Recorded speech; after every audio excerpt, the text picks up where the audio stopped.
हे बघा मित्रांनो, तुम्हाला काय सांगायचं आता. प्रत्येक बरोबर मी काम करतोय. त्याचं वय किती आहे? प्रत्येक तुझं वय किती आहे रे मित्रा? अय प्रत्येक, तो लग्न झालं का? हे बघा, हे अशी पोरं आजकालचे शेअर मार्केटच्या नादी लागून फार जीवन उद्ध्वस्त करून टाकलं.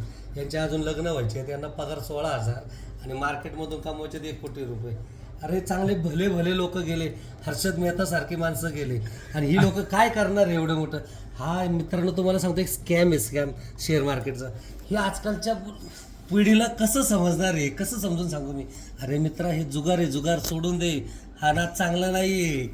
हे एक साहेब कुठं तुमचं कुठं, याने ते एवढा अभ्यास केला की मी 2,000 टाकणार, तुम्हाला म्हणले 4,000 टाक. सगळे गेले माझे साहेब, माहिती आहे का पैसे. तर ते खरं सांगतो मित्रा, मी खोटं बोलत नाही तुला. हे नाद चांगलं नाही, बंद कर मित्रा, माहिती का? नुकसान तुझं होईल.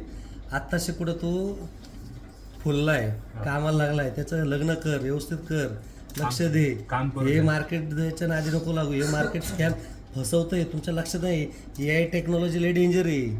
तुम्ही अजून मोठ्याला भेटले नाही, मोठ्याला विचारा, खोटं वाटतंय तर.